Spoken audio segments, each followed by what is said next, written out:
क्या है? केसीआर जी की बेटी कविता को गिरफ्तार किया है। लोकसभा चुनाव का एक दबाव तंत्र है ये। पूरे देश में जो बीजेपी के खिलाफ लड़ना चाहते हैं उनके लिए एक मैसेज दिया है। अगर हमारे खिलाफ बोलोगे, लड़ोगे तो जैसी कविता जी को हमने अरेस्ट किया, आपको अरेस्ट कर देंगे।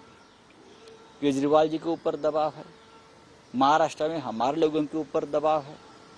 बात ऐसी है भाई। ईडी सीबीआई को मैं बताना चाहता हूं, कल राहुल जी ने कहा सरकार बदलेगी तो आप क्या करोगे? आप बीजेपी के वसूली एजेंट बनकर काम कर रहे हो। इलेक्ट्रल बॉन्ड का इतना बड़ा घोटाला सामने आया है।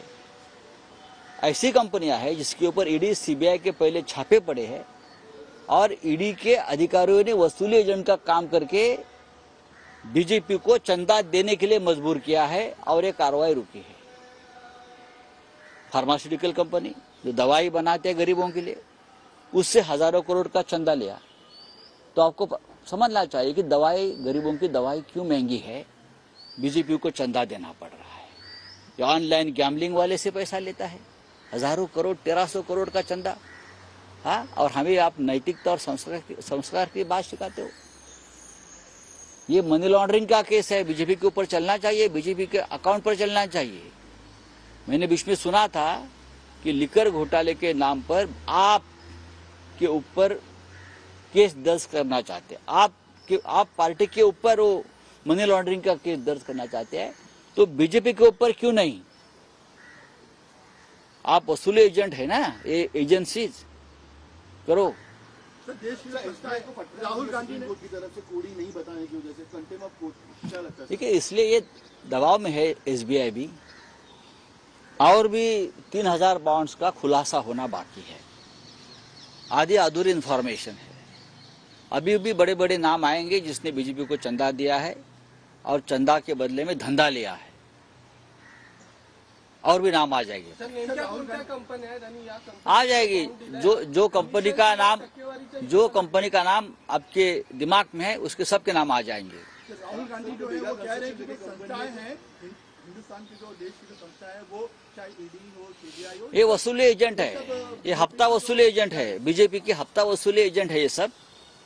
और ये सब अधिकारी, सब एजेंसीज, उनको कटघरे में खड़ा किया जाएगा। सर, अंबादास दानवे निवडणूक लढण्याची इच्छा जाहीर केलेली आहे आणि त्याच्याबद्दल काय सांगाल आपण? अंबादास दानवे अजिबात नाराज नाहीत, एकनाथ शिंदेच्या संपर्कात असं देखील अजिबात नाहीत। अंबादास दानवे हे विरोधी पक्ष नेते आहेत, कडवट शिवसैनिक आहेत। काल संध्याकाळी अंबादास दानवे, माननीय उद्धव ठाकरे, मी स्वतः, चंद्रकांत खैरे असे आम्ही एकत्र होतो। संभाजीनगरच्या उमेदवारीबाबत आमच्यात सविस्तर चर्चा झाली। उमेदवारीबाबत एकमत झालं। त्यात अंबादास दानवे सहभागी होते। या चुकीच्या बातम्या आहेत। सकारात्मक चर्चा होती का सर? नक्कीच। अंबादास दानवे यांची इच्छा होती लढण्याची, त्यांनी इच्छा व्यक्त केली। एखाद्या मतदारसंघामध्ये एकापेक्षा जास्त उमेदवार इच्छा व्यक्त करू शकतात। चंद्रकांत खैरे यांनी इच्छा व्यक्त केली। अजून 2 उमेदवार आहेत। या सगळ्यांच्या उमेदवारीवर चर्चा झाली। मुंबई में सांगितलं की आम्ही जे चंद्रकांत खैरेसाठी काम करत नाही, आम्ही शिक्षणासाठी काम करतो आणि समाजासाठी काम करतो। नक्कीच उद्धव ठाकरे जो उमेदवार देतील त्याच्यासाठी काम करण्याची परंपरा आहे। बाळासाहेब ठाकरे जो उमेदवार द्यायचे त्या उमेदवारासाठी काम, पक्षासाठी काम करतो आम्ही, व्यक्तीसाठी कोणीच काम करत नाही। सर, महाविकास आघाडीकडून वंचितला प्रस्ताव देण्यात आला होता 4 जागेचा, त्याच्यावर अजून कोणताही रिप्लाय आला नाही। आम्ही त्यांना आमची प्लॅन काही तयार आहे का? नाही, आम्ही ए प्लॅन बी प्लॅन करत बसत नाही। आम्ही काल महाविकास आघाडी म्हणून काही काळ बसलो होतो। आम्ही काँग्रेसचे प्रमुख नेते दिल्लीतून आले होते। वेणुगोपालजी होते, रमेश चिंथियाला होते, मुकुल वासनिक जी होते, दिल्लीतून आले।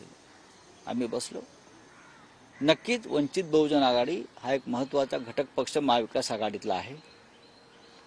4 जागांचा प्रस्ताव आम्ही त्यांना दिलेला आहे। त्या 4 जागा त्यांनी जे आम्हाला 27 जागांचा एक यादी दिली होती, त्यातल्या 4 जागांचा प्रस्ताव आम्ही दिलाय आणि आमची त्यांना विनंती आहे तेव्हा केली की तुम्ही या जागांवरती विचार करावा। आता त्यांच्याकडून आम्हाला कळवायला हवंय त्या 4 जागा